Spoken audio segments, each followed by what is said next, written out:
Good afternoon. My name is Irving Finkel, and I'm a curator in the British Museum in London. And today I'm going to address you under the title, Voices Out of the Darkness. And the voices in question are those of the ancient population of Mesopotamia in their own words, in order to bring alive as much as I can the thoughts and ideas of these long vanished persons. The picture before you on the screen is a cuneiform tablet from ancient Iraq, written in cuneiform writing. And under the title Voices Out of the Darkness, I'm going to show you a spread of ancient documents of this kind from that culture, not just for the sake of it, or just to convince you that cuneiform is the most marvelous thing in the world, but also to make a serious point which is rarely made by people who look at things from antiquity. Because I spent my life reading these inscriptions, most of it in the British Museum in London, and I've read a huge number of inscriptions in this kind of writing. And what's come out of it is my conviction that the people that we can see by virtue of what they left behind are, like we are, in very important respects. They're not another species, they're not less intelligent, they're not less interesting. They are, practically speaking, the same as we are. And if you met them on the bus, it would only be their clothes and their funny talking that might convince you that they were something unusual. So we start off. Of course, with a map, just to be careful. So in this small and easy to understand map, the important place to focus on is modern Iraq. And modern Iraq, as you can see, is between Syria and Iran, with Saudi Arabia down at the bottom and the Persian Gulf. It is that interesting shape, and the central feature of it is defined by the two border rivers, the Euphrates and the Tigris rivers. They are of huge importance to ancient Mesopotamia. They are the reason we call it Mesopotamia, because the potamus bit means river and meso means between, and the potamus bit is the same thing as in the word hippopotamus. So there aren't hippopotami in those rivers, not today at any rate. But the thing about them was they brought an endless supply of water and irrigated the landscape in such a way that it became a very fertile part of the world for a very long time, and all sorts of things happened when that started. So this is the next picture shows you an ancient archaeological site in Iraq. You can see it's hot, you can see it's largely barren in the immediate area.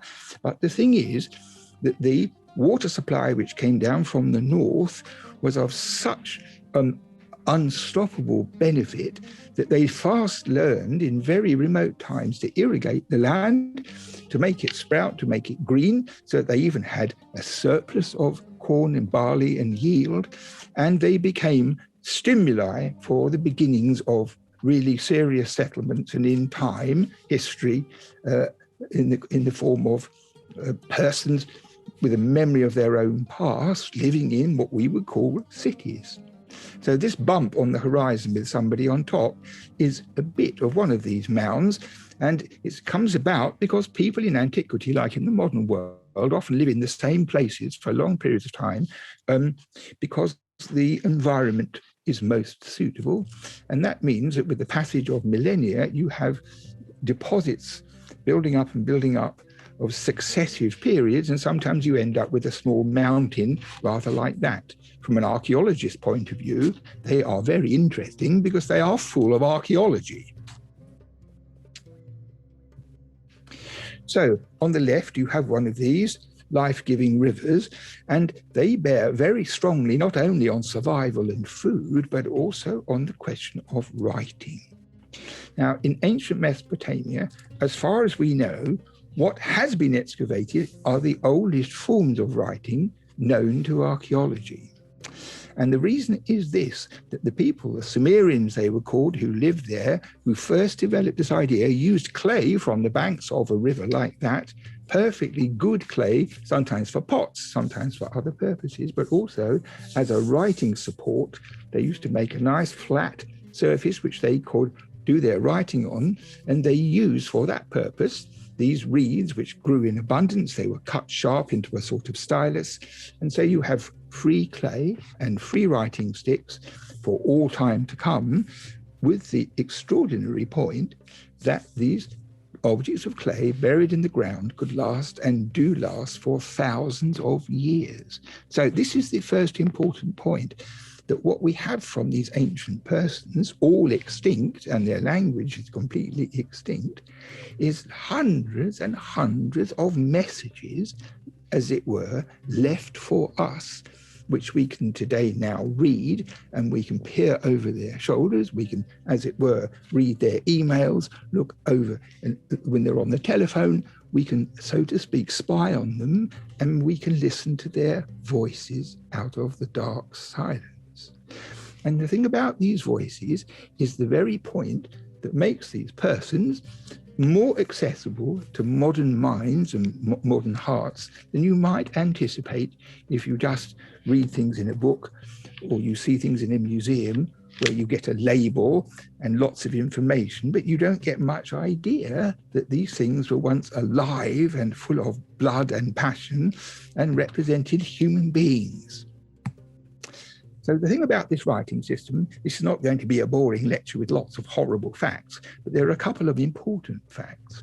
One of them is this, that about 3,500 BC, which is more than 5,500 years ago, these people who lived by those rivers in Mesopotamia came up with the idea of writing. And the principle was that you made characters in a very simple fashion, rather like a child would draw, because that would depict what you meant. So if you look at the top left-hand corner, you have an ear of barley with some numbers. Circles are numbers, and you can understand straight away that it means such and such a quantity of barley. So already you are fluent in the cuneiform writing system. In fact, this isn't quite cuneiform, it's before cuneiform. It is called pictographic writing. The reason being that the scribes, using their stick from the riverside and the clay from the river bank, drew with a point in the clay what they wanted to communicate.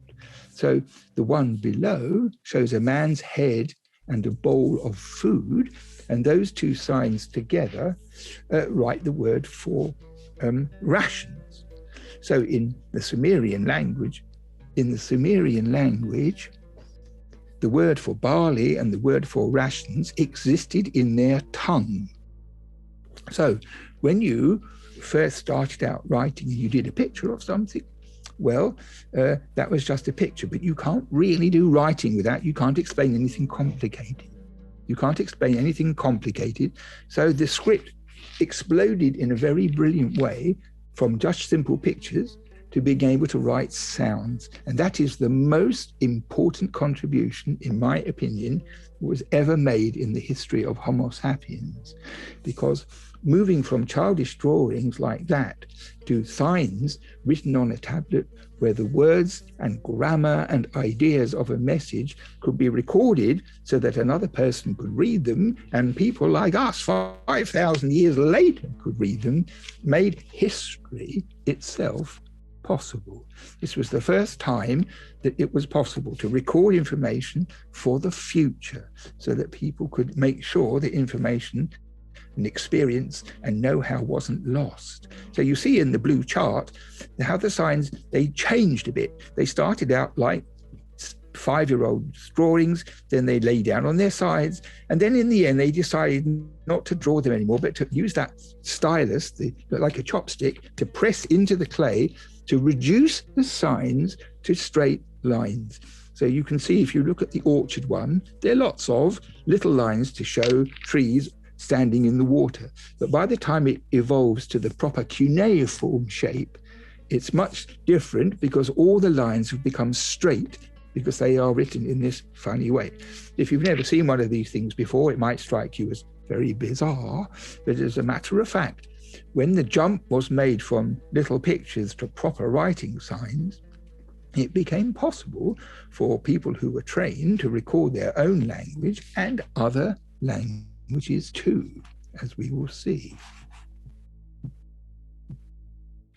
So when you wrote a cuneiform tablet, you had a bit of clay, you had your writing stick, and this is a drawing from a children's book, which shows the position of the hand. It's in the left hand with the writing stick held firmly in the right hand, and the individual strokes, the upright lines and the ones at an angle, each applied with the tip of the writing system.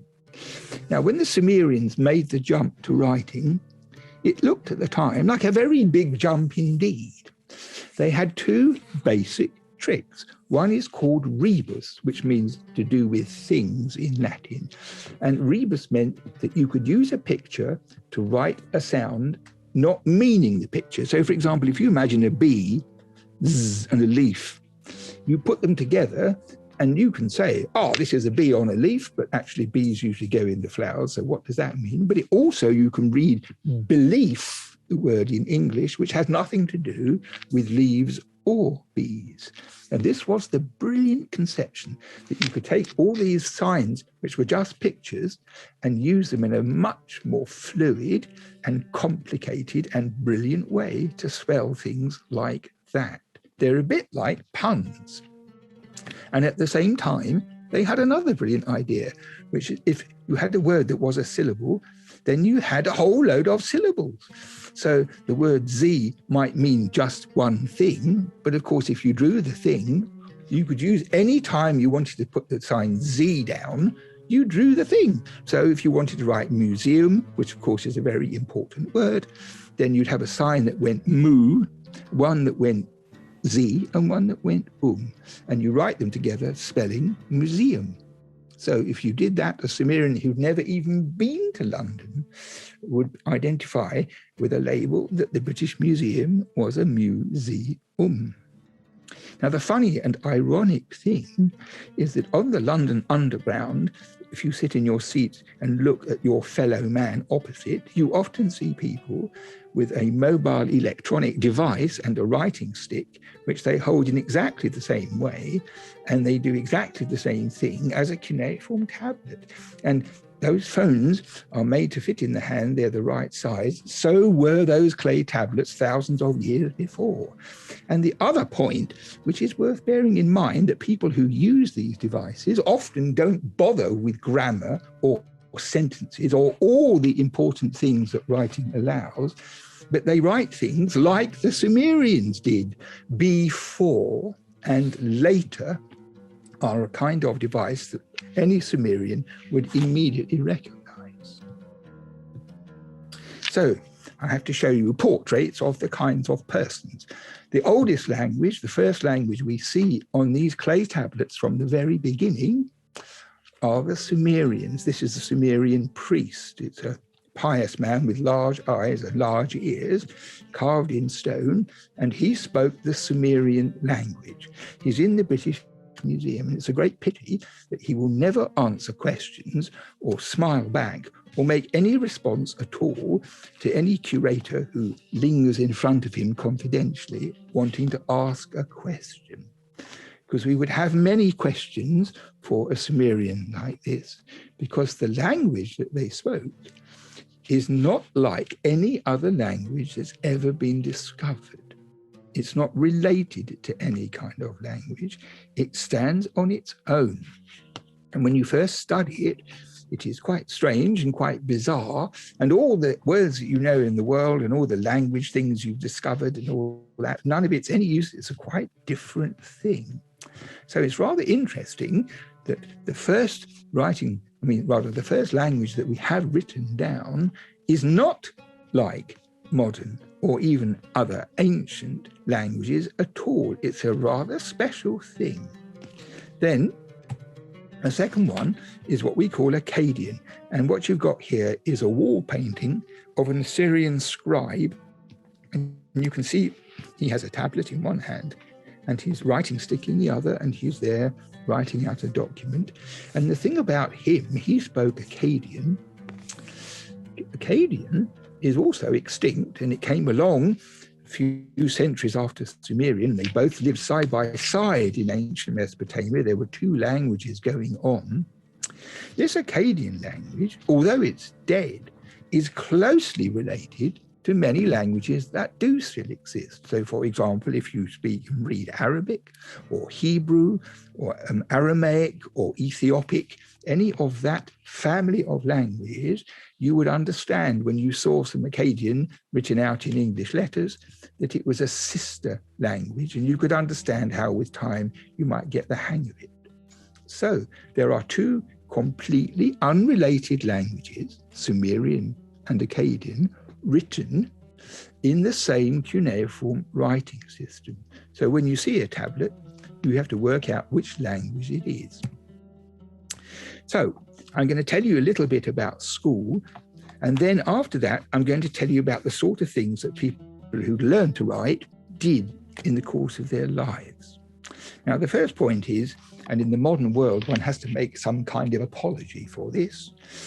It was really only boys who went to school to learn to write, and only from certain families. So you didn't have a situation in that remote antiquity where everybody was literate, only a minority. So it's a funny thing to visualize that when we look at these documents, when we put together in our own minds a kind of summary of their thinking or what their ideas were, the only people we can communicate with are people who'd gone to school and learned to write. Otherwise, there would be a chilly silence. So when you went to school, probably about 5 years old, you had to learn how to make a clay tablet, and you had to learn about a writing stick, and then you had to learn the signs. That's quite a lot indeed. Now, if you see on the left, you have a round, it looks if you put it in the oven and baked it, it might be quite tasty. You have a round tablet with writing on both sides. And this is an interesting thing, because if you were a boy who went to school, the classroom wouldn't be very many children, probably at once 6 or 7, and they might be of assorted ages. So when the younger one, a new recruit, arrived, what would happen is the bulk of the teaching to which he was exposed was carried out by one of the older boys, not by the master. So the first thing you did is you got some of this lovely clay and you rolled it into a ball, and then you flattened it to make one of these small cakes.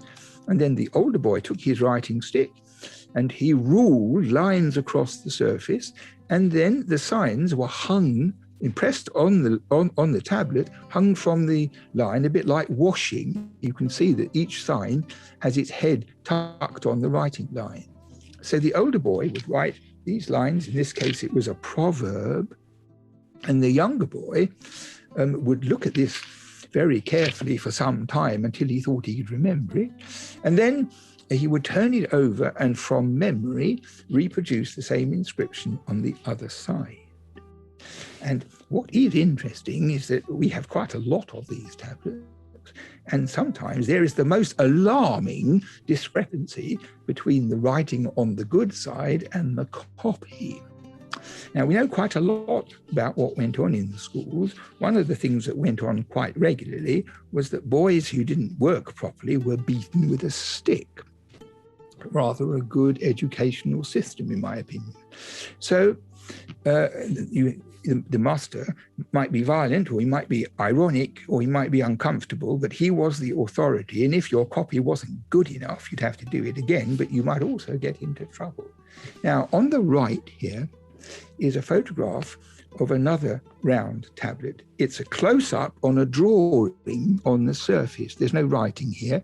And if you look at the lower left-hand corner, you can see the curve against the background, which shows that it's a close-up of a bigger round thing than we can see on the screen. The reason why it's a close-up is this. If you look carefully, you will see it's a human face. And there are two features about the human face which certainly need to be concentrated on.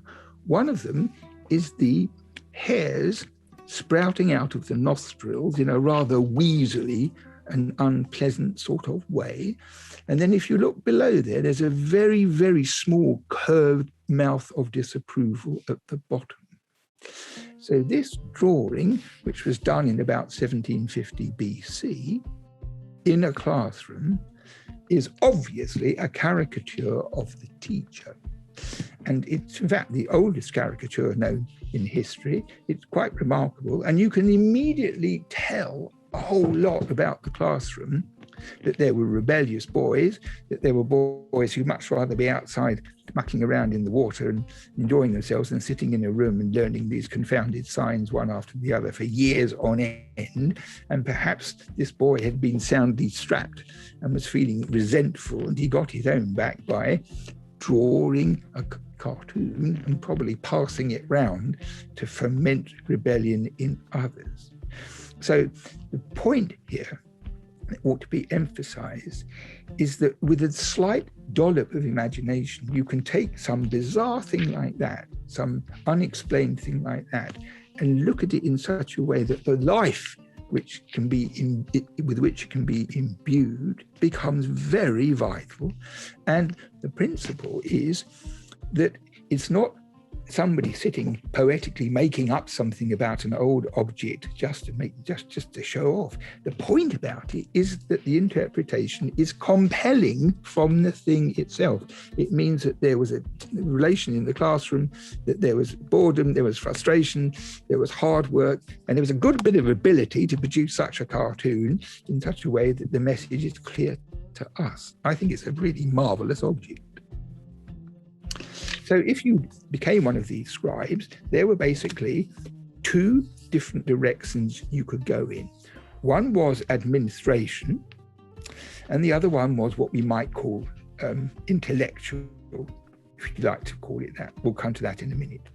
So the administration was a very serious matter, because at the time this tablet was written, for example, which is about 2100 BC, the temples in the different cities were entitled to have material, livestock and barley and all sorts of other things delivered for their needs on a very regular basis. And at the gate of the temple complex, there were scribes who had to write every day lots of these receipts.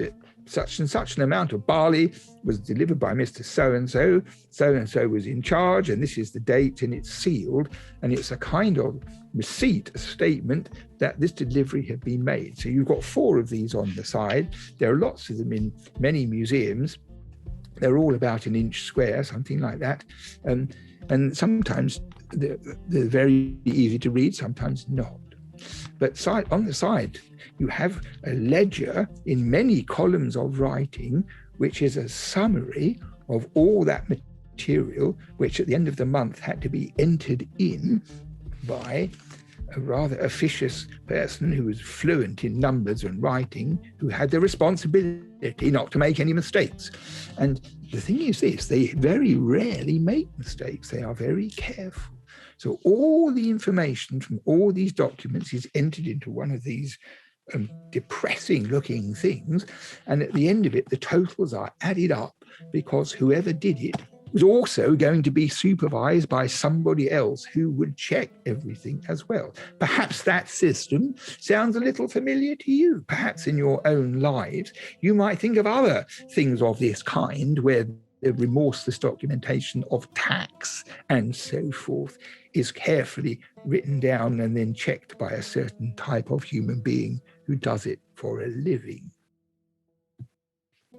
Another thing you would do if you were that sort of scribe is write everyday documents where they were needed. So, for example, if someone is marrying off their daughter, there would have to be a contract, of course, and all the details will be entered in a document which would be signed by the witnesses.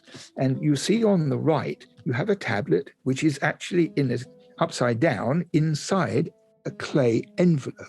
So when it was first written, the whole inscription was completed, and then more clay was used to enclose it see the bit at the top has been broken away, but it's good because you can see how it was originally.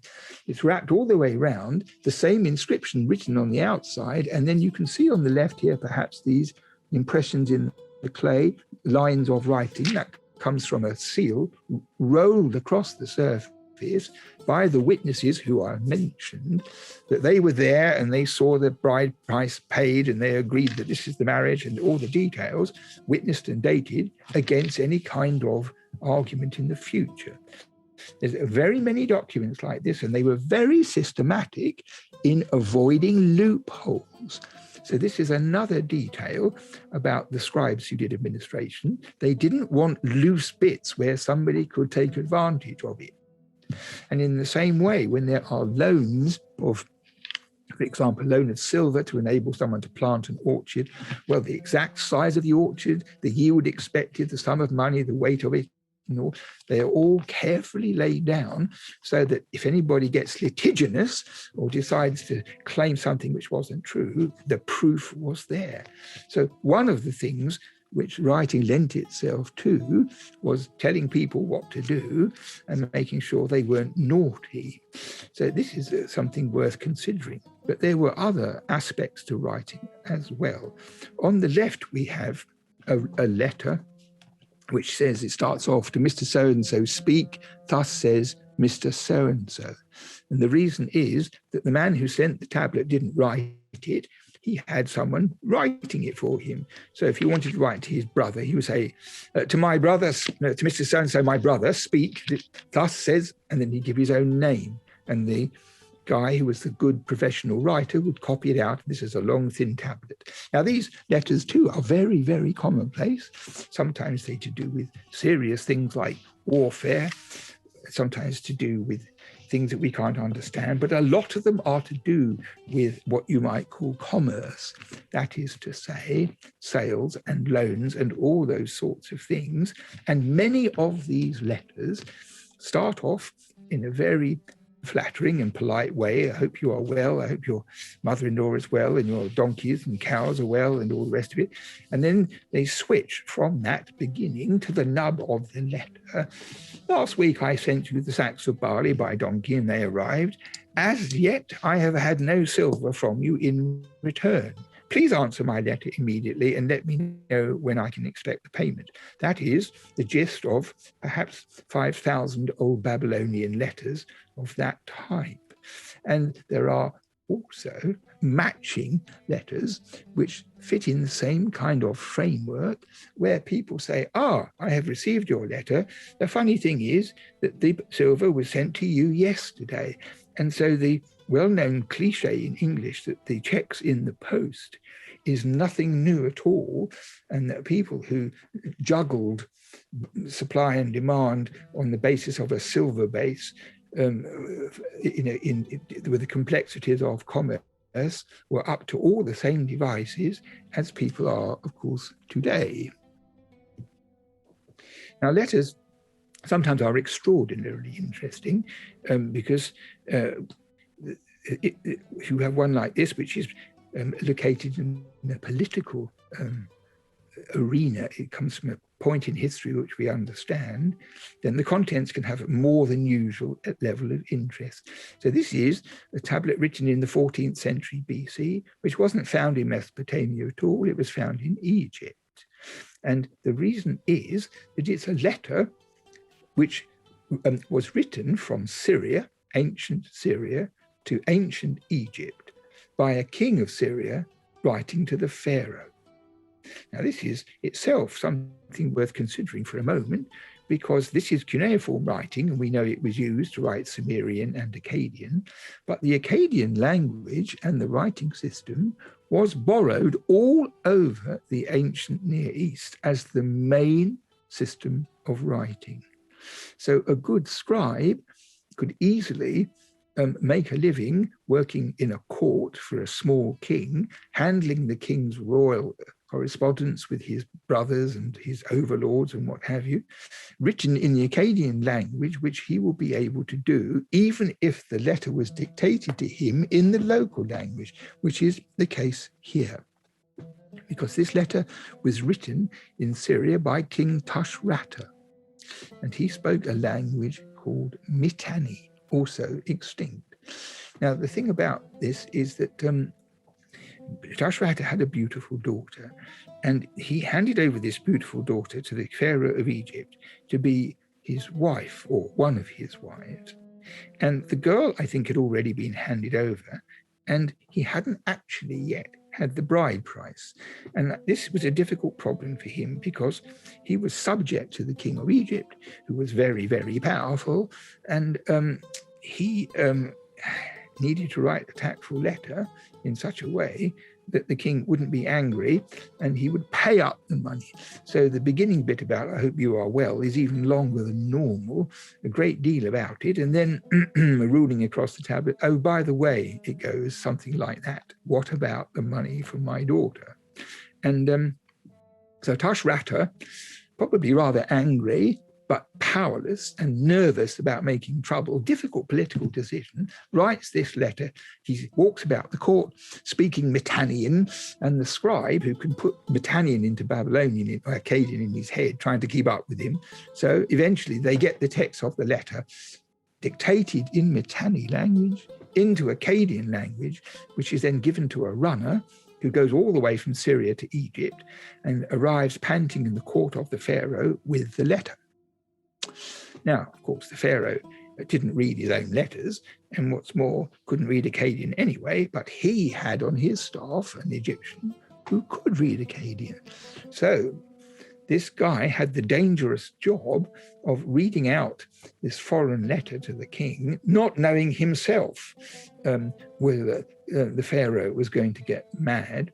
And so you could imagine that in putting it into Egyptian, he might have once in a while put in a little word like "perhaps" or "when you're ready" or something like that, just to smooth the thing over. So this is a document in a rather Hollywood-like situation, with human beings on both sides of it, with their dissatisfactions and their worries. But the other quite miraculous thing is that you can see at the bottom there's writing in ink on this tablet. Well, the thing is, when it arrived in Egypt, at Tel Amarna, the site of Amarna, where the king was living, when this has been discussed and it was either decided we do this or we forget all about it, somebody from the chancery wrote in Egyptian writing in ink, in hieratic Egyptian, which is like hieroglyphs but simpler. He wrote what it's about, so that you can imagine that when the thing blew up again, the Pharaoh Armeniphis would say, "Where's that letter about that? Where's that letter about them?" And you can imagine if there was a room with 400 tablets in, it would be very, very difficult. So an important one like that, they wrote quickly for retrieval, so that just in case there was a problem, they could find it. So the thing about that is, worth thinking just for a second, is it's an object from the 14th century BC with both of the really big writing systems, Babylonian cuneiform or Akkadian and Egyptian in ink, written on one object. That is, to me, quite miraculous. Well, kings, we had lots of kings. When you read history books, of course, kings are most important, who ruled first, how long they ruled, all that stuff. And of course, it's very interesting if you like that kind of thing. But there's a lot more to all this than kings. But it does mean that quite a lot of the inscriptions that we do have are of kingly type. Because remember, the bulk of the population were illiterate. And so if they were in a position that they needed some writing done, they would get someone to do it, and they'd look after the document very carefully, but they weren't in the mainstream of a life with writing. But for kings, there was every reason to make the most of it. So the one at the top left is what we call a cone, and made of clay, and it's a shafted going to a point with a round head. And these cones were used as a decoration, as a kind of mosaic in a wall, different colors, for thousands of years before anybody had the bright idea that you could write on them. And so they used to write on them. What did they write on them? That the name of the god, the name of the ruler who built the temple, the name of the temple, the name of the city where it was, all in one go. So you can imagine that for an archaeologist, without inscriptions, they might dig in the same city for 50 years and not know where it was, but you turn up one of those and all the really big questions get answered straight away. So that's the most gratifying thing. In fact, this was a Sumerian ruler from southern Iraq in about 2200 BC, something like that, whose name was Gudea, and a bit earlier than that. He had hundreds and hundreds of these cones made so that nobody was ever in any doubt who'd made the building. And there was a serious point. It's not only that, there was a kind of panic in people's breasts that their wonderful building might fall to pieces, because if it's made of mud brick, you never know what will happen. And when you have an ancient building with these things in the walls, when it starts to crumble, they roll out. And the idea was in antiquity that a later king visiting the site out of respect and reading one of the, this was King Gudea. Well, we have to do something to restore this building. We can't let it fall to pieces. And it was a sort of message to unborn kings to perpetuate the reputation of a given king. And the thing at the bottom is rather curious. You can see it's a hand with the fingers folded over. And there's an inscription on near the knuckles. And that was once under a wooden roof. They were fitted there, so it looked from below as if the hands were holding up the beams. And that's an architectural feature, but in the palaces of the Assyrian kings, they like to put their name on everything for the same sort of reason.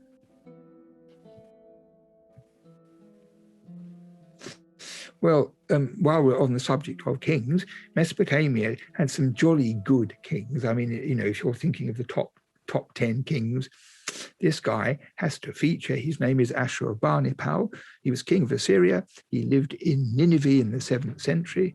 He was the tallest, most handsome, strongest, most intelligent, most virile, brave individual who ever walked the earth, and thus is depicted on his sculptures. It's perfectly possible he was rotund and greasy, overweight, and wore a black beret, but we don't know this. All we know is the official opinion. So he was a warrior and an effective king like nobody's business. He was a really serious, wonderful king and ran an empire far beyond the limits of his own country.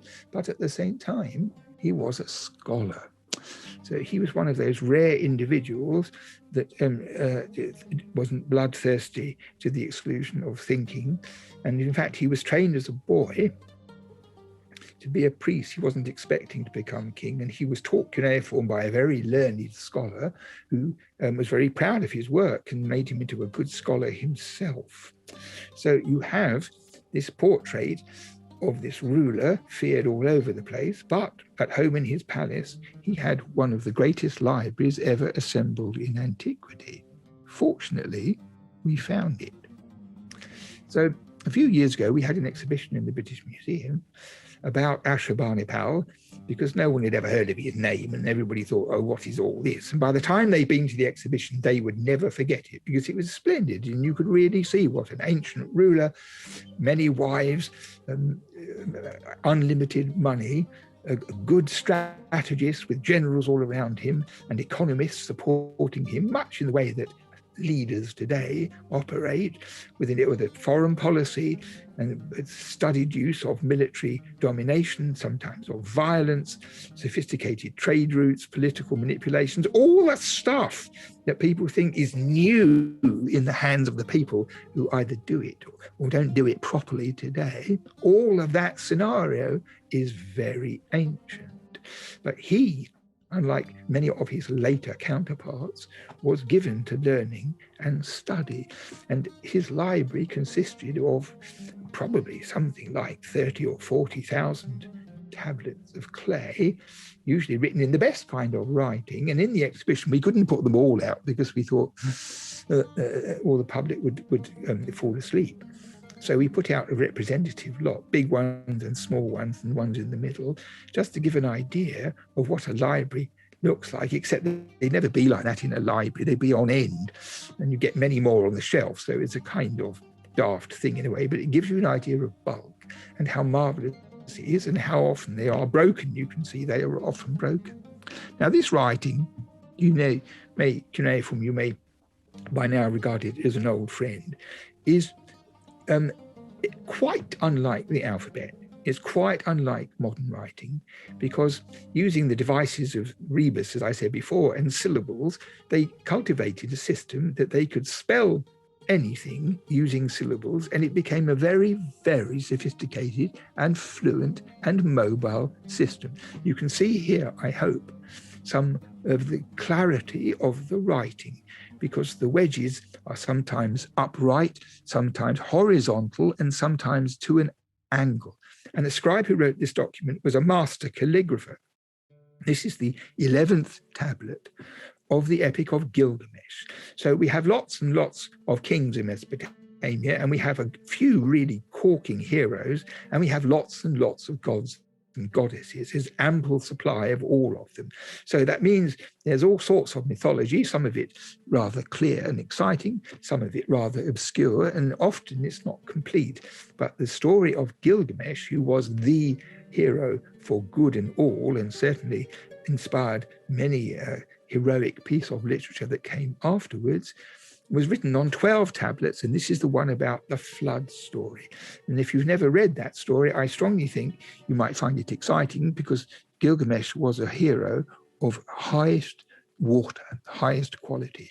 I thought you might like to see these 3 images of characters who star in the Gilgamesh narrative. So Gilgamesh, among other things, had to fight with the bull of heaven. And here on the left, you can see a bit of a colored terracotta.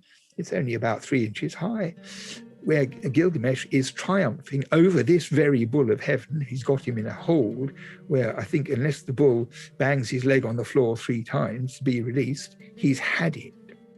So the story of Gilgamesh and the Bull of Heaven is one of the big episodes. The one on the right, that fellow there who has divine headdress, it has been suggested that this is a picture of his friend Enkidu, who was a wild man who became civilized and became inseparable companion to Gilgamesh, and they had adventures together. Whether it is meant to be him, I don't know, but it certainly is the sort of thing, and it gives you an idea. And also it's rather realistic. If you look at that particular terracotta, if he sneezed or, I don't know, winked at you, you wouldn't jump. And then down below, we have this wonderful portrait of Inanna, or Ishtar, the goddess of love, holding this special symbol of life and rather scantily dressed, and it's part of a much bigger picture. But there again, the funny thing about these 3 is they're almost like photographs, and they're only miniature sculpted works by wonderful artists, but somehow, like this, they look like people who might have lived. Of course, they were all a bit larger than life. Ishtar was a goddess, and Gilgamesh was only part divine, and so was Enkidu. But in the Gilgamesh story, when there's a poster for the Gilgamesh film, they will be outside on the poster, starring X as Gilgamesh, Y as Enkidu, and guess who as Ishtar.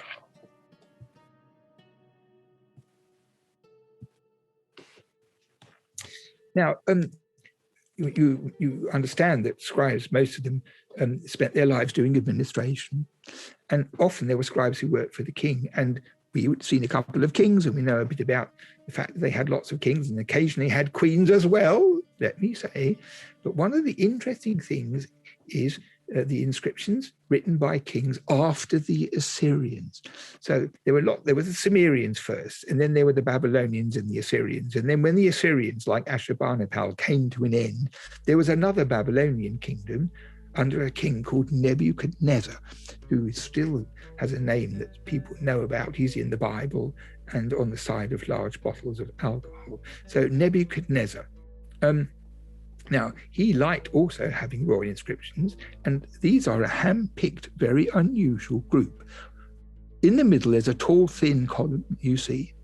That is part of a huge inscription of about 18 columns width, in which Nebuchadnezzar explains his tremendous building program that he carried out in Babylon, all the gates and the walls and all the things he did, and how marvelous I am, and how marvelous is Marduk, the king of the gods, and I'm his servant, and how marvelous everything is.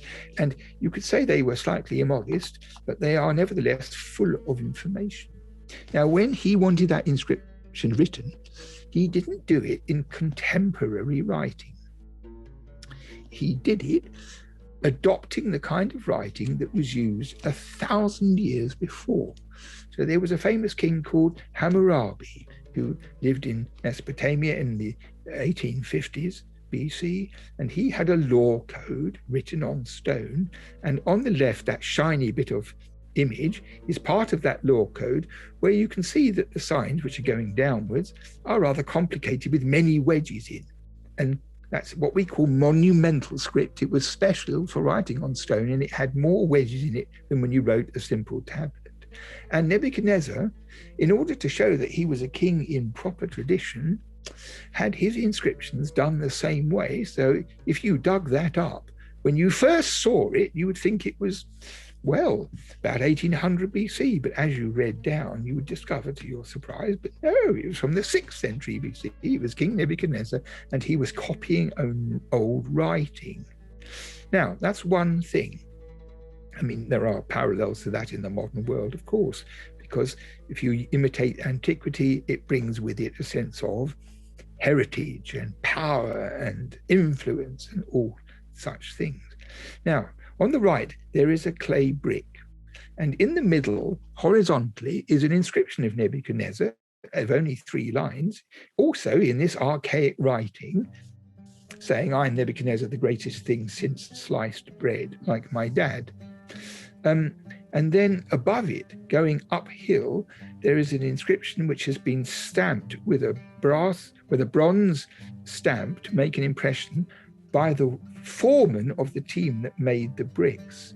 So when Nebuchadnezzar rebuilt Babylon, which he jolly well did, like Manhattan was the plan, what he did was every 10th or so brick made in a brick mold, somebody with the stamp would press it down into the clay to make the same inscription, to save writing it out thousands of times. And that's a very rational thing, because anybody knows if you do the same thing every day 100 times, you end up going batty. And these scribes couldn't afford to go batty.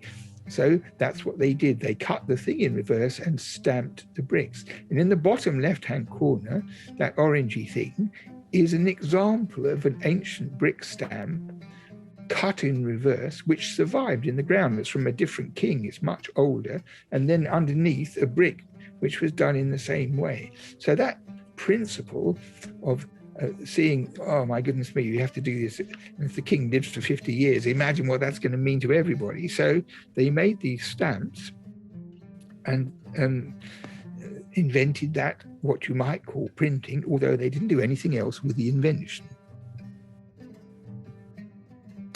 Now, if you're still with me and not gone to sleep, I just have to show you this because it is also something quite astonishing. You see, you remember that the writing at the very, very beginning, before 3000 BC, was pictures. Well, one of the things is this about living in Mesopotamia: if you dig a hole, you very often find things of archaeological type. Many people who live in that country have been doing that for generations. And sometimes things come from a very early period. Now, that was true in antiquity as well. And if someone was digging a drain or a ditch and they went down a long way, they might come down on a level 3,000 years older than their own time, and sometimes objects would be found.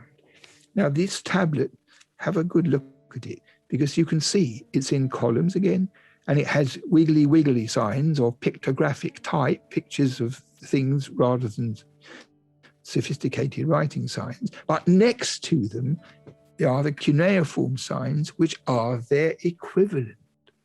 So when the scholar who wrote this tablet drew it out, he knew, even though no one had used pictographic writing for about 2,500 years, to him it was as extinct as it is to us. He knew it existed, and he knew that those pictures had their modern equivalents. In other words, he understood that what he used, what he had in his hands, derived from an earlier phenomenon. This is quite a remarkable thing. It's such a sophisticated understanding. And he drew up a list of equivalents of the very old signs and their contemporary forms. And what is more, they are almost all correct. So it means that if somebody found a whole inscription in pictographic, they might have a really good crack at translating it themselves. And it also meant that if Nebuchadnezzar one day said, okay, I know my bricks look like Hammurabi, but I got a better idea. I want writing from before the flood. I want the oldest kind of writing possible. So what I want you to do is to write out my name and everything in the oldest kind of writing. And so that is why I think they collected this stuff in such an official sign list. I mean, you can see it's only a broken lump, but the whole tablet must have had so much information on it, and in an orderly way, because the signs are linked together. The ones that belong together feature together. You see the ones like the two bananas, if I may put it so facetiously, in the upper tablet. And then beneath, there are some with rows of dots that they all have the same kind of beginning. So they not only collected them, but they also filed them in a retrievable, rational way, even though they were completely extinct. I mean, there's no parallel to this in the history of writing. It is quite remarkable. The only parallel might be in China, but the thing is with China is that the modern script is directly connected with the earliest forms they have, because it did indeed derive in the same way, but the continuing evolution means that the signs are still recognizable after all those thousands of years. That's also a very remarkable thing. So, here we have the last bit of kingly stuff I want to show you. This is the Cyrus Cylinder. It was written by King Cyrus of Persia when he invaded Babylon in 539 BC. He put an end to the original history of the Sumerians and the Assyrians and the Babylonians, who all came to the end in 539 BC. The Persian Cyrus was on the throne, and that was a whole new period in Mesopotamian history. And Cyrus had this marvelous cylinder written out to explain the difficult thing to the Babylonians, the Iraqis, that from now on, a Persian was going to be in charge. And the way he did it was he wrote an inscription on this famous cylinder explaining how the Babylonian god Marduk had picked him out over the border in Iraq, what it was Iran, it was Persia, picked him out, singled him out and said, Cyrus, when you grow up, you are going to be king of Babylon under my protection. So he put the invasion cleverly as being due to the king of Babylon. Marvel, a master stroke. And it's such an important text that this was loaned to the Tehran Museum a few years ago. It's the first time it had been there, and there was a tremendous response. You can see all the photographers going like it's a film star, and in a way it's a kind of film star. It's such an important thing. So there we are, the Cyrus Cylinder. It's now safely back in the museum and being looked after properly. So before we escape from this, I thought I would show you some completely different things which are to do with the intellect, if you like, to do with the mind, nothing to do with tax, nothing to do with being king, but to do with ideas of the mind. And one of the things about the ancient Mesopotamians, especially the Babylonians and the Assyrians before them, not so much the Sumerians, was they were very concerned with trying to tell the future. There were many operatives, many scholars who devoted their lives to this kind of operation, some of it rather simple, some of it very complicated. Once when I was in an American school in New York State, I showed a photograph of this to a classroom of children, and I said, what do you think this is? And the first boy put up his hand and said, it's a baseball mitt. But actually, it's a good suggestion, but it wasn't a baseball mitt. What it really is a model of a sheep's liver with the gallbladder and other features. It's a model of a sheep's liver. And the reason was that one of the ways, and just one of the ways, people tried to discern what was going to happen in the unscrutable darkness of what lay ahead was a professional diviner would be given or would find in the king's flocks an animal which outwardly was perfect. And with great ceremony, the animal was turned upside down and its belly slit open with a knife and the liver taken out and examined there and then for features which the expert could say meant such and such a thing. So the king's going to go on a campaign.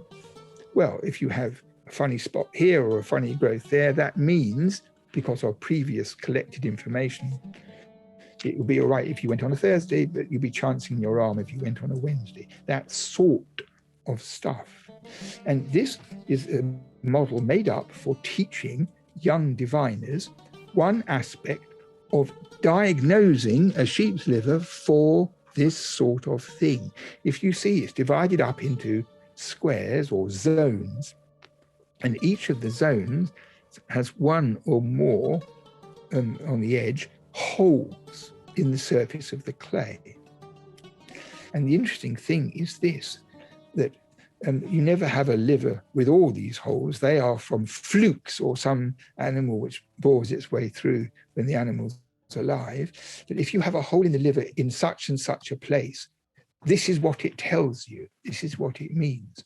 And the thing is that the cuneiform writing written all around inside the boxes, which is quite hard to read, are the omens. And it says, if it's a hole in this place, it means that, for example, the king's messenger will betray a secret. And all the predictions are to do with things falling down a hole or escaping through a hole or something like that. All of them are bad news. You would never have a liver with all at once, but this is a way so that when the student studied this thing and learned it, when in front of the king, he had to come up with an answer. He didn't, go home and look it up in the library. He had to come up with the answer there and then, because the generals would be waiting, saying, how long are we going to be before we get the answer? So you had to get on with it. So that is an instruction manual for a very well-trained, sophisticated diviner type scribe, a priest of some kind. Next thing, you have to see this when you come to the British Museum. You certainly have to see this. It's the map of the world, and you're down in Mesopotamia. One could talk about the map of the world for at least 3 days without pausing, but I won't do that. I just want to tell you something particularly remarkable about it, because at the top there's writing, and then there's an empty space with this double ring, and the double ring represents the water round our world. And if you look carefully at the picture, you will see that going off at different angles, there are these triangles. And these are mountains that go out into the deep blue beyond the edge of the world in those different directions. And it's a cosmic map. It's to do with cosmic matters. It's not a geographical motoring around Iraq map. And there are lots of inscriptions inside about the names of the city. But look carefully, you will see that there is a pillar that goes down the middle from north to south, with a hole in the middle of it, from the rim at the top to the rim at the bottom. And then that is the Tigris River. And then the thing that goes at right angles to it is the Persian Gulf. And they've done the drawing very schematically, but that is what they are. North to south, east to west, that's basically what that is. Now, the thing is, this tablet has no parallel, it's got no duplicates, it's very rare, and it's rather the worse for wear. It's very important, and many people have studied it. But one very interesting thing is that when you have a document like this, which is so important, and there's only one of them, it's unique, and then people start saying it's unique, and then everybody thinks it is unique. But in fact, of course, it wasn't unique. It just happens to be that we've got one. And this is a very important aspect of considering antiquity. Lots of people think just that if it's only one of them, there only ever was one thing, but you can be sure there were lots. And the reason we know that is this diagram on the right, which is in Latin, is a medieval drawing of the world surrounded by water, and they're called T and O maps by classical scholars. So the O is the sea, the mare that goes all around the world, and the T is this cross piece with the thing going down, which is the thing on this ancient Babylonian map the other way round. So the T and the O is upside down in the original. So this manuscript, drawing of the map of the world in this Latin tradition, derives straight directly from the Babylonian matter. So some visitors maybe many visitors must have seen this map and its contents in many places, and we just have the one which, now it arrives, throws the light on the thing, and we can see not only how important it was in Mesopotamia, because there's lots of interesting stuff in this map, but also that the understanding was lifted lock, stock and barrel into European thinking. There are other things like that which are even more important. So, very quickly, I mentioned to you at the beginning there were lots of gods. There really were lots of gods. Gods and goddesses, very important, fairly important, and not important at all, local ones. And as a matter of fact, there were so many of them that scribes sometimes made lists of gods because they could never remember who they all were, and things like, what was the name of the god from such and such a place? Does anybody remember? And that kind of problem.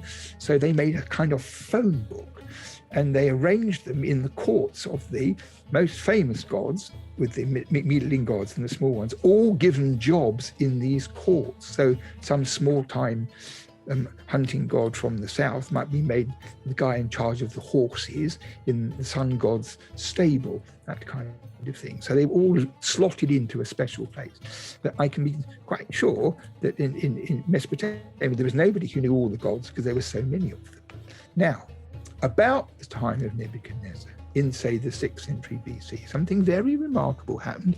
And this piece of clay might not strike you as the kind of thing which would blow the roof off the Albert Hall with excitement. But what it is this. It proves that a theologian, so a religious priest, very, very trained in all the traditional learning, had an idea which he wrote out on this tablet as follows. He made a list down the left of about 15 of the most important gods.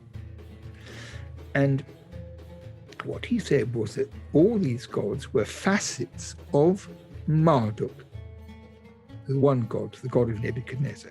So, for example, Nabium, who was the god of writing, was Marduk as regards writing. They became one of his offices, one of his facets.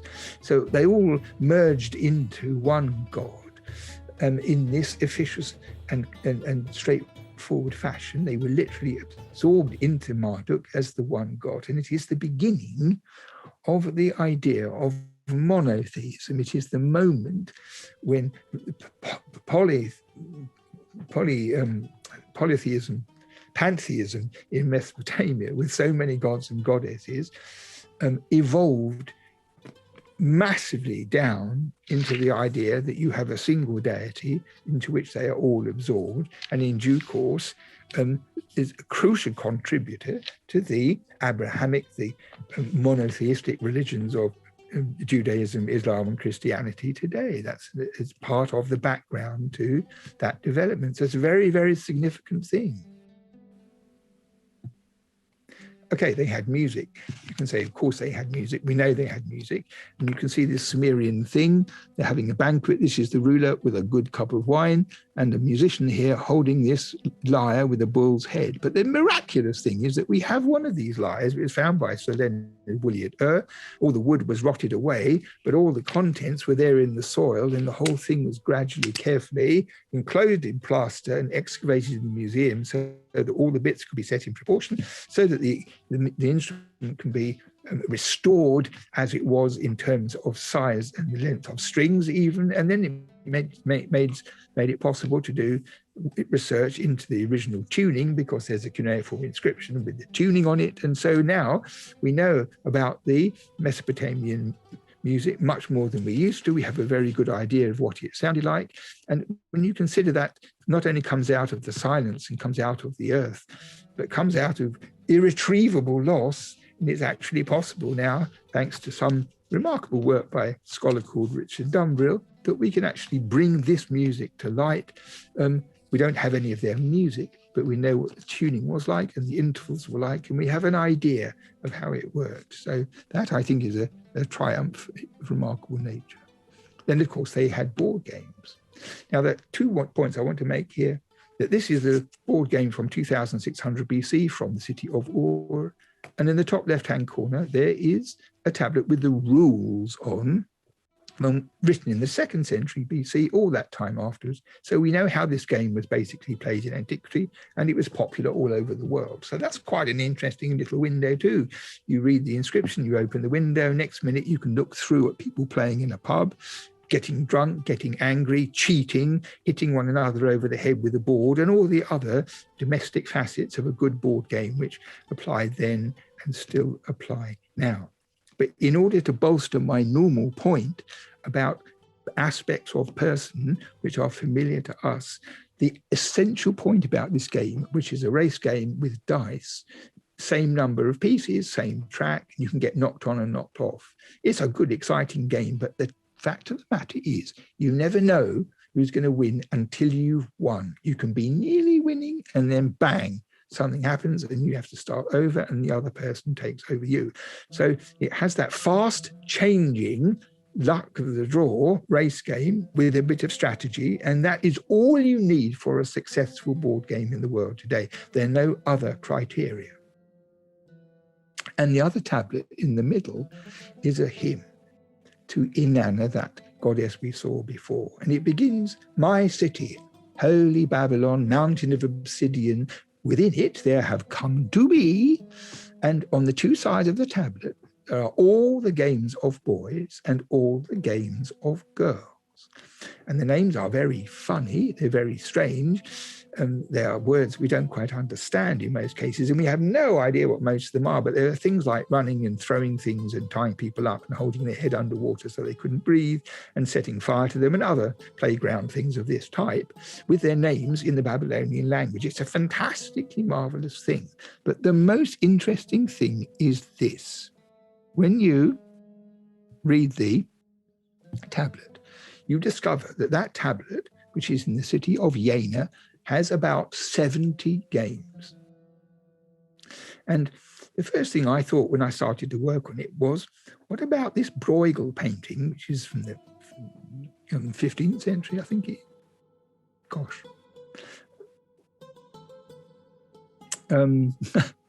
Bruegel did this very famous painting of children's games observed in detail all together, and there are 87 of them. Now, the thing is, nobody in the world knows 70 games that children play. Even if you count the most extreme variations, no one can think up 70 or 87. You have to collect the information. You have to ask old people what they did when they were playing in the street. What did you call this and what was it for and all that? And so the Bruegel painting is put together after a lot of research and taking things out of books and making a list. But what is instructive, the most important point is that in Babylonia, it's about 1500 BC, there are about 70. There might have been a few more because the tablet is broken. And when you have a full color picture like this from medieval Europe, the total that Bruegel had was 87. So that means that a society, you might say, could support something around that number, but hardly more than that. And that is not surprising because, you know, when you divide them up into fights and races and hoops and dice and things, there are categories and you can't have endless varieties. But it is quite remarkable that in this Jena tablet, almost all of the names in Babylonian are unidentifiable. But it's very likely that the activities are all in this picture because of the obvious nature of the human being. So the question is, would it ever be possible to try and match them up? I think it might be rather a good adventure. Okay, we are nearly through. But I just must tell you something else, which is thought-provoking and not to be forgotten. So the Babylonians, in their wonderful writing system, could write numbers. And here you see the numbers, 1, 2, 3, etc., up to 10, 21, 31, 41, 51, and 60. So as you go up, you can see for yourself very simply that the numbers 1 to 9 have up to 9 upright wedges tucked in neatly. And then the 10 is a diagonal. And then 2 diagonals and a 1 is 21 and so forth. See, now you know how to use the numbers. It's like falling off a roof. And they had roofs, so you could fall off them. Now, the interesting thing is that the number 1 is 1, and it's also 60. The same single upright wedge was 60. And the reason for this is the Mesopotamians had a sexagesimal mathematical structure. So they didn't use 10 like we do, a decimal system. Their fundamental working platform was the number 60, because for mathematical reasons, it's more flexible and very more useful for their purposes. So for 3 millennia, 3,000 years, all the mathematical material in Mesopotamia and all the astronomical material and anything that used numbers used 60 or parts or multiples of 60. Now this had a very, very serious consequence for us.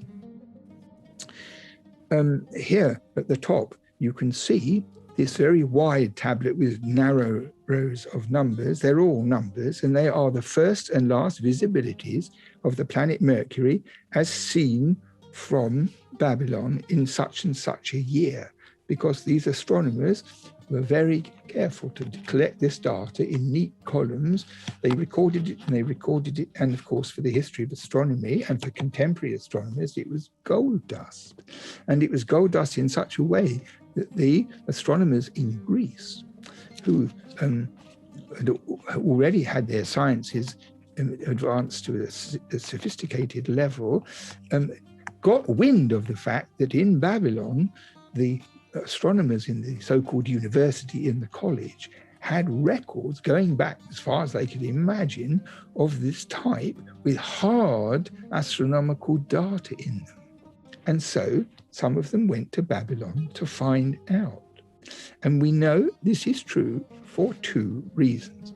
One, there are a few manuscripts. This is a little photograph of a bit of a manuscript, which is it's a parchment, it's ruled in ink. You can see there are columns and there are rulings left to right, and there are numbers in the columns. And the numbers on that Greek papyrus occur in this tablet. The numbers are so idiosyncratic that they couldn't arbitrarily have come into reason, they couldn't have arbitrarily come into existence for no reason. But it's certain that this is a transcription into Greek script, Greek number script, of the data on tablets of that kind. So some Greek person in Babylon sat at a table with one of these tablets and transcribed the numbers in his own familiar Greek script and took it home with him, and many, many other such pieces took it home with him in order to develop the science on the basis of observations, which they didn't have. Now, the crucial point here is that all the data which went into the Greek mind from Babylon was framed in 60s or parts of 60, the sexagesimal system. And that is why we have 60 seconds to a minute and 60 minutes to an hour, and I think also 360 degrees for a circle. That whole material preserves within it today, even if you have a watch on your wrist, it is still embodied in it.